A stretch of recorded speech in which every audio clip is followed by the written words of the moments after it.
Hello, this is first video lecture of our channel.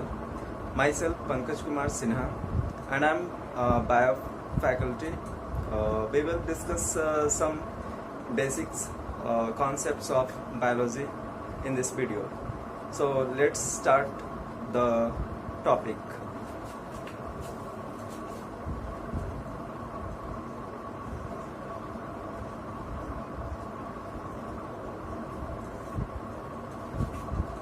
Biology, जैसे ही हम लोगों के माइंड में एक पूरा एक ब्रांच है ये आपका बायोलॉजी। जैसे ही हम लोग स्टडी करते हैं तो सबसे पहले एक क्वेश्चन अराइज होता है कि बायोलॉजी क्या है। ठीक है, व्हाट इज बायोलॉजी। ठीक है, सबसे पहले इसको क्लियर करेंगे कि बायोलॉजी होता क्या है।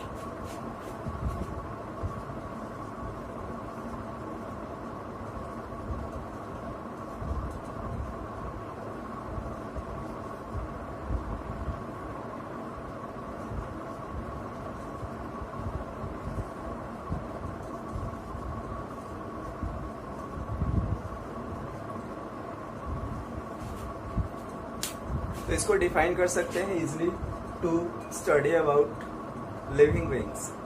ठीक है, is called biology. Simple form में इसको आप डिफाइन कर सकते हो। To study about life, to study about living beings is called biology. ठीक है, नेक्स्ट इसके बाद हम लोग बात करेंगे कुछ और बेसिक्स कॉन्सेप्ट के बारे में, तो उसके बारे में भी यहाँ पर देख लेते हैं।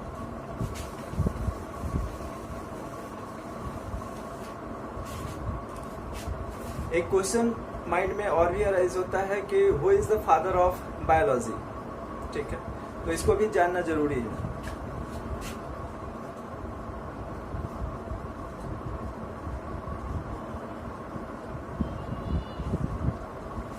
एरिस्टोटल। ठीक है, तो एरिस्टोटल क्या है? फादर है किसके? बायोलॉजी के। ठीक है, इसके बाद नेक्स्ट इसमें हम लोग बात कर रहे हैं फिर कि इसके बेसिकली दो ब्रांचेज होते हैं। ठीक है, 11th-12th में जब हम लोग स्टडी करते हैं बायोलॉजी के बारे में तो यहाँ पर बेसिकली बायोलॉजी का दो ब्रांचेज होता है। ठीक है, तो उसके बारे में यहाँ देख लेते हैं। ठीक है,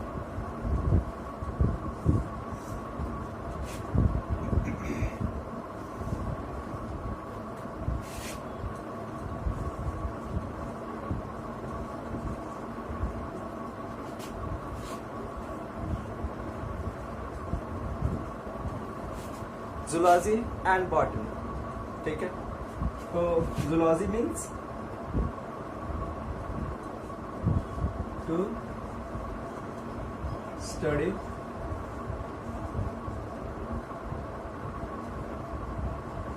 about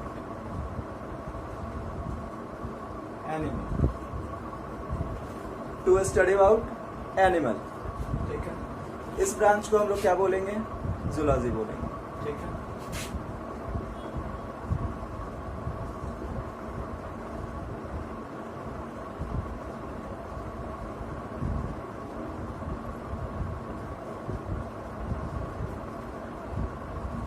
to study about plants is called botany.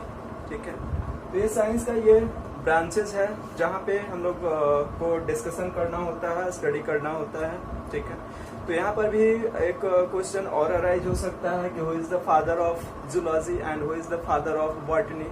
ठीक है, तो इसको भी आपको जानना चाहिए।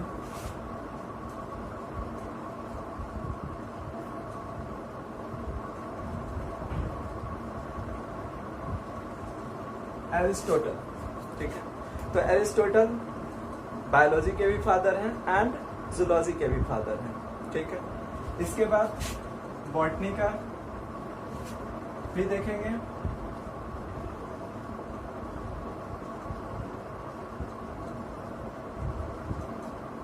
थियोफ्रास्टस। ठीक है, बॉटनी के फादर कौन है? थियोफ्रास्टस।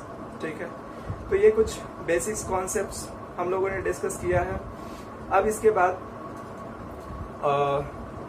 जब बायोलॉजी के बारे में हम लोग पढ़ते हैं, ठीक है, तो बायोलॉजी एक पूरा एक ब्रांच है साइंस का, जिसके अंदर बहुत सारे चैप्टर्स आपको डिस्कस करने होते हैं, ठीक है, 11th एंड 12th में, ठीक है। स्पेशली जब नीट की बात करते हैं तो नीट में आपका पूरा का पूरा 11th का सिलेबस एंड 12th का सिलेबस कवर्ड होता है। इस बार सिलेबस थोड़ा सा चेंज हुआ है, ठीक। सिलेबस चेंज होने का सेंस मीन्स अभी न्यू एजुकेशन पॉलिसीज आया है, अब उसके बाद आगे देखेंगे कि फिर क्या होगा, ठीक है। तो अभी फिलहाल हम लोग उसी पैटर्न पे बात कर रहे हैं जो 11th एंड 12th में पहले करवाया जाता रहा है, ठीक है। तो इसको आगे हम लोग कंटिन्यू करेंगे, और कंटिन्यू करने से पहले जब बायोलॉजी के बारे में बात करते हैं, ठीक है, तो एक बेसिक चैप्टर है जो कि सबसे पहले हम लोगों को पढ़ना चाहिए, स्टडी करना चाहिए, ठीक है। वो चैप्टर है आपका सेल, ठीक है। तो सेल के बारे में जब हम लोग जानेंगे तो पूरा का पूरा बायोलॉजी जहाँ पे भी आप स्टडी करते हैं तो ऑलमोस्ट चैप्टर जो है आपका वो वहाँ से क्या होता है, सेल से कोरिलेट है, ठीक है। तो जब वहाँ से रिलेटेड है, ठीक है, तो उसके बारे में यहाँ पे हम लोग सबसे पहले उस चैप्टर के बारे में ही थोड़ा सा बेसिक्स नॉलेज के बारे में डिस्कस करेंगे, ठीक है। तो यहाँ पे डिस्कस करते हैं फिर।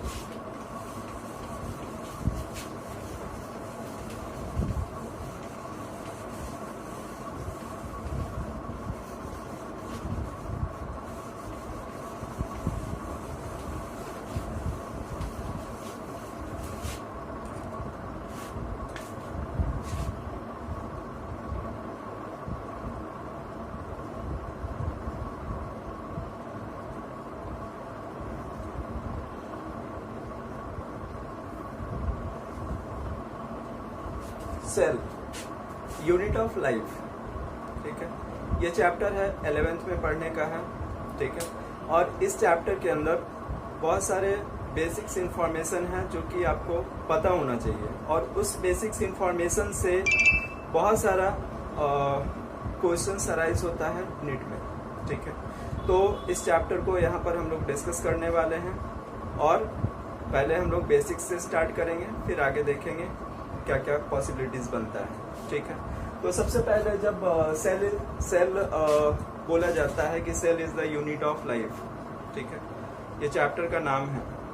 बट अगर आपसे कोई पूछ दे, ठीक है, कि व्हाट इज सेल, सेल क्या है, ठीक है, तो सेल को कैसे डिफाइन करेंगे, ठीक है। तो सेल को डिफाइन करने से पहले कुछ और भी बेसिक्स इंफॉर्मेशन है कि भाई सेल को डिस्कवर्ड किसने किया था, ठीक है। तो उस पहले बेसिक्स इंफॉर्मेशन को यहाँ पे हम लोग डिस्कस करते हैं, राइट।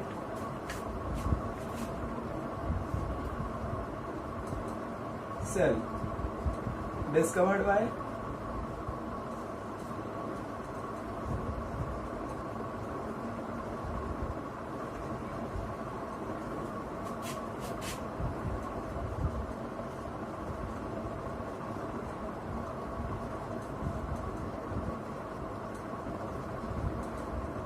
रॉबर्ट हुक, ठीक है।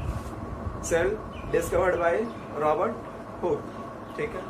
अब यहाँ पर बात आता है कि भाई ये जो रॉबर्ट हुक साहब ने सेल का डिस्कवरी किया था, ठीक है, तो रॉबर्ट हुक साहब ने जो सेल का डिस्कवरी किया था वो आपका 1665 में डिस्कवर किया था, इन 1665, ठीक है। ये हो गया। इसके बाद नेक्स्ट यहाँ पे हम लोग बात कर रहे हैं कि सेल का डिस्कवरी हो गया, फिर सेल के बाद एक चीज और यहाँ पे जानना जरूरी है कि सेल का जो डिस्कवरी हुआ, तो सबसे पहले जो सेल डिस्कवर्ड हुआ था, ठीक है, क्या वो लिविंग सेल था या डेड सेल था, ठीक है। तो ये भी जानना जरूरी है कि सेल लिविंग था या डेड था। तो ये जो सेल रॉबर्ट हुक साहब के थ्रू जो डिस्कवर्ड किया गया था वो एक्चुअल में क्या था, डेड सेल था, ठीक है, डेड सेल था, जो सबसे फर्स्ट सेल डिस्कवर्ड हुआ था इन 1665 में। अब इसके बाद यहाँ पे बात करते हैं कि ये जो डेड सेल था वो कहाँ से देखा गया था, कौन सा स्ट्रक्चर देखा गया था, तो उन्होंने कहा था कि ये सेल है, ठीक है। तो उसमें देखा गया था कॉर्क, ठीक है, कॉर्क के अंदर सेल को स्टडी किया गया। ठीक है, एक बात तो ये क्लियर हो गया। अब आपके मन में एक क्वेश्चन आएगा कि भाई सर ये जो डेड सेल देखा गया रॉबर्ट हुक साहब के थ्रू, ठीक है, तो बाद में फिर कौन सा सेल डिस्कवर्ड हुआ, लिविंग सेल कैसे डिस्कवर्ड हुआ, किसने डिस्कवर्ड किया? ठीक है, तो ये भी जानना जरूरी है।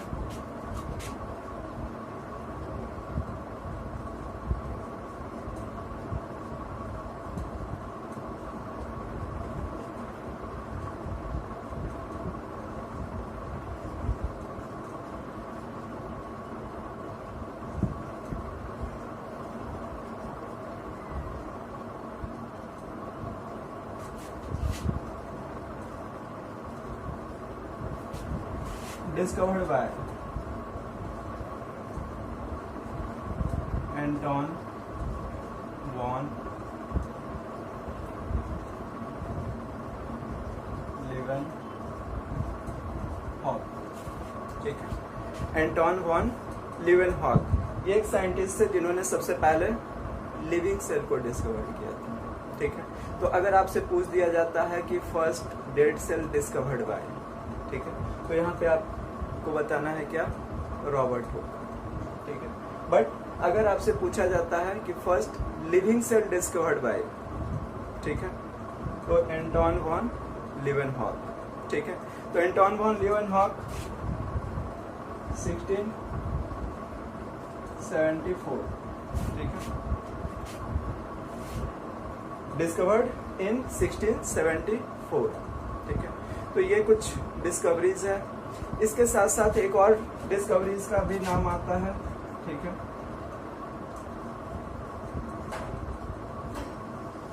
न्यूक्लियस डिस्कवर्ड बाय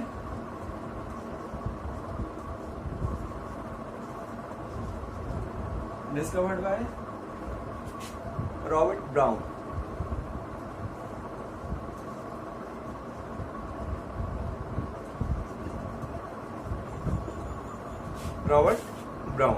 ठीक है, तो यहाँ पे हम लोगों ने देखा है कि ये कुछ डिस्कवरीज है जो आपको पता होना चाहिए।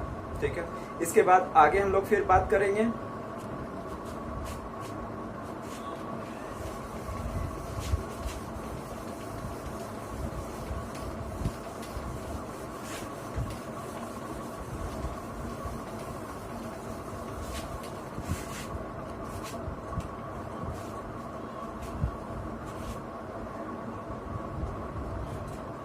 देन नेक्स्ट मैंने पूछा था कि सेल क्या होता है। ठीक है, उससे पहले मैंने डिस्कवरीज आपको बताया, तो अब हम लोग देखेंगे सेल होता क्या है। ठीक है, तो इसको क्वेश्चन के फॉर्म में भी यहाँ पे हम लोग लिख सकते हैं, व्हाट इज सेल। ठीक है,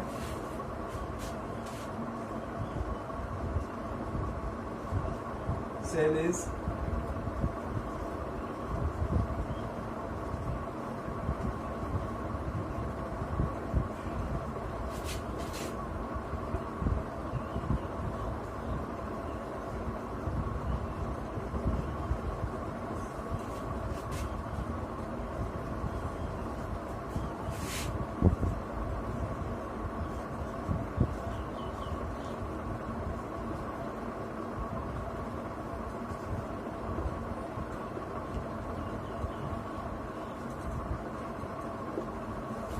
ठीक है, तो cell is the fundamental, functional and structural unit of life. ठीक है, तो यहाँ पे बोला जा रहा है कि cell fundamental unit of life है, फंक्शनल यूनिट ऑफ लाइफ है and structural unit of life है। ठीक है, तो इसका मीनिंग क्या होगा ये जानना जरूरी है। ठीक है, क्यों ऐसा बोला गया कि cell fundamental unit of life है, फंक्शनल यूनिट ऑफ लाइफ है, तो इस आंसर को क्लैरिफाई करने के लिए इसको ऐसे समझ सकते हैं कि आपने यूनिसेलुलर के बारे में सुना होगा। ठीक है, यूनिसेलुलर मीन्स सिंगल सेल। ठीक है, यूनिसेलुलर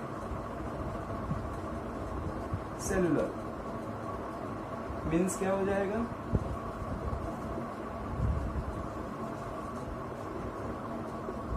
सिंगल सेल। ठीक है। तो सिंगल सेल कोई सा भी सिंगल सेल ले लेते हैं,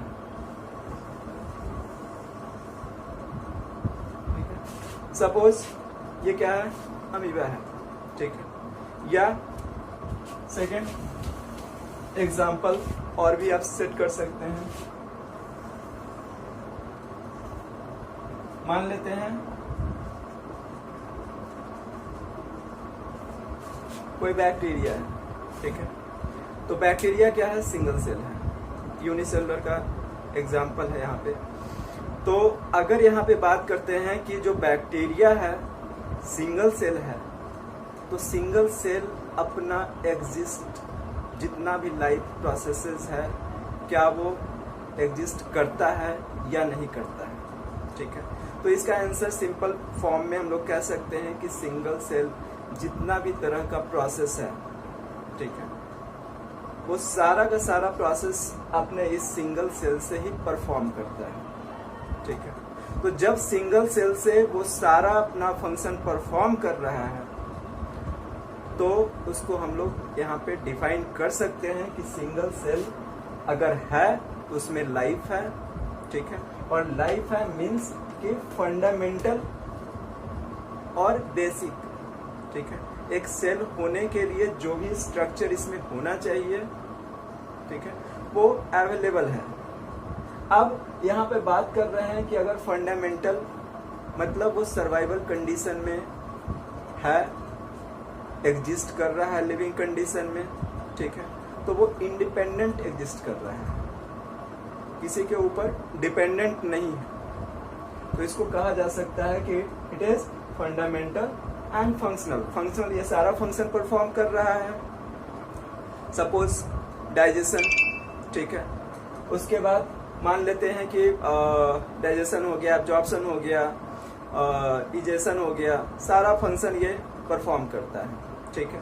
अब यहाँ पे बात कर रहे हैं स्ट्रक्चरल यूनिट ऑफ लाइफ। तो स्ट्रक्चरल यूनिट ऑफ लाइफ कहने का सेंस ये है कि यहाँ पे जितना भी इसका जो स्ट्रक्चर बना हुआ है इस सेल के अंदर, ठीक है, अगर ये स्ट्रक्चर प्रेजेंट होगा मीन्स लाइक साइटोप्लाज्म, ठीक है, सेल मेम्ब्रेन अगर है, ठीक है, प्रोटोप्लाज्म है, ठीक है, तो उस कंडीशन में वहां पे ये कहा जा सकता है कि ये सेल क्या होगा, लिविंग कंडीशन में, ठीक है।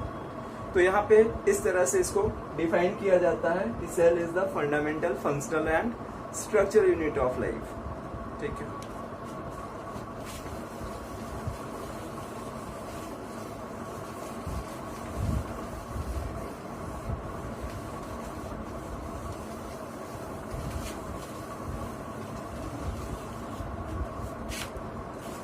इसके बाद नेक्स्ट इस लेक्चर के अंदर हम लोग एक बात और डिस्कस करेंगे, ठीक है, और वो है आपका सेल स्ट्रक्चर। जब सेल के बारे में हम लोगों ने स्टार्ट किया है कि सेल यूनिट ऑफ लाइफ है, ठीक है, तो ये कुछ बेसिक्स था जिसको हम लोगों ने डिस्कस किया है। इसके बाद हम लोग स्टार्ट करने वाले हैं सेल स्ट्रक्चर, ठीक है। तो सेल स्ट्रक्चर को नेक्स्ट वीडियो में हम लोग देखेंगे, ठीक है, ओके।